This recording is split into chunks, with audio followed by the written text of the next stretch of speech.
Let's continue the basics in dermatology. So next इसका layer होता है हाइपोडर्मिस, स्किन का नेक्स्ट लेयर जो था। हमने एपिडर्मिस के बारे में देख लिया था एंड डर्मिस के बारे में भी देख लिया था। सो हाइपोडर्मिस को सबक्यूटेनियस टिश्यू भी बोला जाता है एंड इसका फंक्शन इंसुलेशन का होता है।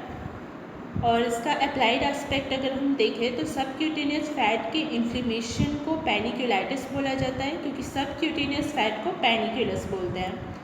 देन सबक्यूटेनियस फैट का स्ट्रक्चर कैसा होता है या पैनिक्यूलस का स्ट्रक्चर, तो इसमें बीच बीच में सेप्टा प्रेजेंट होते हैं जो कि फाइब्रस टिश्यू से बने होते हैं एंड सेप्टा के बीच में होते हैं लोब्यूल्स जो कि एडिपोसाइट्स से बने होते हैं। नाउ डर्मेटोपैथोलॉजिकल टर्म्स के बारे में देखते हैं। सो स्ट्रैटम कॉर्नियम से रिलेटेड क्या टर्म्स है? एक तो स्ट्रैटम कॉर्नियम की थिकनिंग हो जाती है तो उसको हम हाइपरकेरेटोसिस बोलते हैं एंड दूसरा अगर स्ट्रैटम कॉर्नियम में न्यूक्लियस रह जाता है या उसका प्रेजेंस रहता है तो हम उसको पैराकेरेटोसिस बोलते हैं। नॉर्मली तो ये एन्यूक्लिएट होता है। और सेकेंड स्ट्रैटम ग्रैन्युलोसम से रिलेटेड वर्ड्स क्या हैं? तो वेज शेप्ड अगर हाइपर ग्रैन्युलोसिस हो गया है उसमें, मतलब ग्रैन्यूल्स वेज शेप के हो गए और साथ में ग्रैन्यूल्स बहुत सारे हो गए, तो उस कंडीशन को हम लिचन प्लानस बोलते हैं, जो कि ऐसे दिखता है डायग्राम में जैसे दिख रहा है। देन सेकेंड अगर एब्सेंट या डिक्रीज ग्रैन्युलर लेयर है तो वो किस कंडीशन में होती है? एक तो सोरियासिस वल्गैरिस में एंड दूसरा इथायोसिस वल्गैरिस में।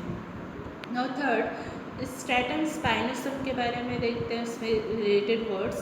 सो स्पाइनोसम में अगर ईडिमा हो जाता है तो वो दो टाइप्स का होता है, एक तो इंट्रासेलुलर ईडिमा या दूसरा इंटरसेलुलर ईडिमा। सो इंट्रासेलुलर ईडिमा अगर होता है तो बैलूनिंग डिजेनरेशन होता है उस कंडीशन में, और इसका एग्जांपल है हर्पीस सिम्प्लेक्स वायरस इन्फेक्शन। और दूसरा अगर इंटरसेलुलर मतलब सेल्स के बीच में अगर हो रहा है ईडिमा तो उस कंडीशन में स्पॉन्जियोसिस हो जाता है, मतलब वाटर कलेक्शन सेल्स के बीच में हो जाता है, इसलिए स्पॉन्जियोसिस हो जाता है। और इसका एग्जांपल है एक्यूट एक्जिमा, सो वाटर आ जाता है बिटवीन सेल्स।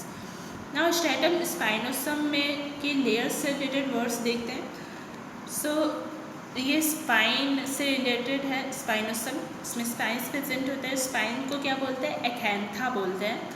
सो अगर इसमें थिकनिंग हो जाती है स्ट्रैटम स्पाइनोसम की तो एक्ैंथोसिस कहलाएगी वो कंडीशन, एंड अगर स्पाइंस का लॉस हो जाता है तो उस कंडीशन को बोलेंगे एक्ैंथोलाइसिस। ना एक्ैंथोलाइसिस के बारे में और हम देखते हैं। सो एक्ैंथोलाइसिस होता क्या है, इसका डेफिनेशन कुछ इस तरीके से आएगा। अटैचमेंट अगर लॉस हो जाता है बिटवीन द केराटिनोसाइट्स तो उसको हम एक्ैंथोलाइसिस बोलते हैं।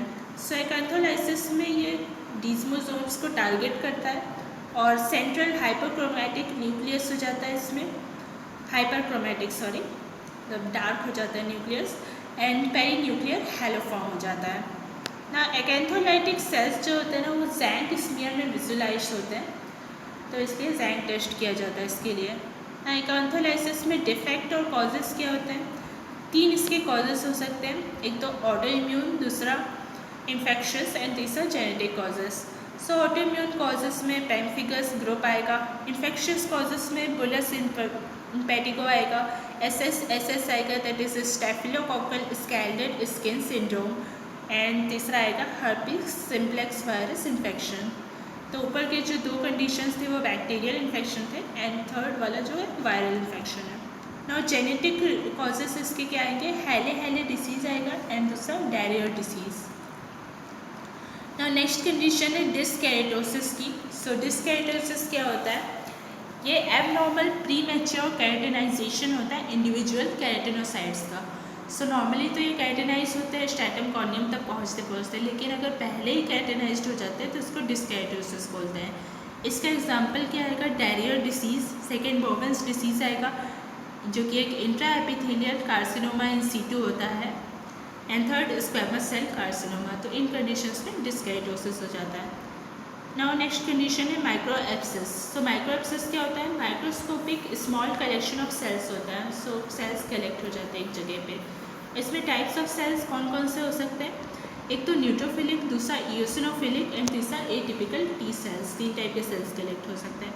तो फर्स्ट न्यूट्रोफिलिक होता है, तो न्यूट्रोफिलिक सेल्स जो है अलग अलग लोकेशन में कलेक्ट हो सकते हैं। तो क्या क्या लोकेशन होंगे? एक तो स्ट्रैटम कॉर्नियम में कलेक्ट हो दूसरा स्ट्रैटम स्पाइनोसम में और तीसरा पैपिलरी टिप में कलेक्ट हो सकता है। सो स्ट्रैटम कॉर्नियम में अगर वो कलेक्ट होता है तो वो किस कंडीशन में होता है, मुनरोज माइक्रो एब्सेस, इसको नाम दिया गया मुनरोज माइक्रो एब्सेस, वो बोलेंगे उसको, और ये सोरियासिस कंडीशन में होता है। देन अगर स्ट्रैटम स्पाइनोसम में कलेक्ट हो रहा है तो उसको क्या बोलेंगे, स्पॉन्जिफॉर्म पस्ट्यूल ऑफ कोगोट बोलते हैं, और ऐसा भी सोरियासिस कंडीशन में होता है। और थर्ड, अगर पैपिलरी टिप में कलेक्ट होता है न्यूट्रोफिलिक सेल्स तो उसको हम डर्मेटाइटिस हर्पेटिफॉर्मिस बोलते हैं, उस कंडीशन में ऐसा होता है।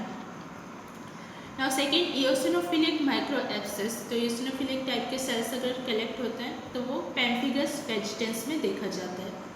Now third, atypical T cells का कलेक्शन होता है, तो ये पैम-ट्राई माइक्रो एब्सेस कहलाता है, और ये CTCL में देखा जाता है, that is cutaneous T cell lymphoma, या फिर उसी का दूसरा नाम है mycosis fungoides. Now rete ridges के बारे में देखते हैं, तो रेटी रिजेस में क्या एबनॉर्मलिटीज आ सकती है, एक तो उसका रेगुलर इलॉन्गेशन हो सकता है रेटी रिजेस का, जो कि सोरियासिस में देखा जाता है, एंड दूसरा सॉ टूथ रेटी रिजेस फॉर्म हो सकते हैं, और ऐसा लिचन प्लैनस में देखा जाता है। सो ये था बेसिक्स इन डर्मेटोलॉजी का second part. Thanks for watching.